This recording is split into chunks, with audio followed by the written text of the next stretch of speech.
আমি বীরভূম সাঁইথিয়া থেকে চন্দ্রকান্ত রুজ বলছি। আমার প্রশ্ন হলো, আজ যে আপনি অনুকূল ঠাকুরের দীক্ষা নিয়েছি। একজন সন্ন্যাসী। সন্ন্যাসী বলতে আমরা চিনি গেরুয়া বসন পরিধান, হাতে কুমণ্ডলু, ললাটে তিলক।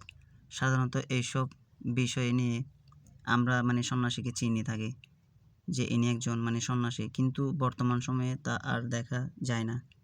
এখন কুমণ্ডলের বদলে লাখ টাকার ফোন, ব্র্যান্ডের ঘড়ি, ওয়াইফাই থেকে শুরু করে নানা রকম সুযোগ সুবিধা। তারা আবার মানুষের কর্ম নির্ধারণ করে। শ্রীকৃষ্ণের ভজনা না করলে নরকে যাবে, অনন্তকাল পর্যন্ত নরকের কীট হবেন। বর্তমান সময়ে গুরুদেবরা রিলস ভিডিও দেখতে পছন্দ করে।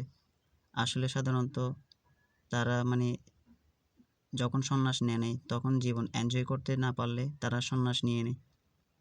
বর্তমানে তো তাই দেখতে পাচ্ছি। তো আপনিও চাইলে সন্ন্যাস নিতে পারেন, দেখবেন আপনিও সব কিছু পাবেন। একজন গুরুদেব যিনি মানুষের মঙ্গল কামনা চিন্তা করবে, তার বদলে ওয়াইফাই ইউজ করে স্বর্গ আর নরক খুঁজছে। এই রিলস বাবাদের মুখে কৃষ্ণ নাম কম শুনলেও অপরের নিন্দা ও সমালোচনা শুনতে পাবেন বেশি। অন্য গুরু এবং মানুষের নিন্দা করতে করতে এটা এখন অভ্যাস হয়ে গেছে। আচ্ছা, আপনাদের একটা প্রশ্ন করি, ঈশ্বরের ভজনা করতে গেলে ওয়াইফাই এবং দামি ফোন লাগে? এটা আপনাদের কাছে প্রশ্ন হলো, আপনারা অবশ্যই জানাবেন। আর ভিডিওটি ভালো লাগলে অবশ্যই চ্যানেলটিকে লাইক এবং সাবস্ক্রাইব করতে ভুলবেন না।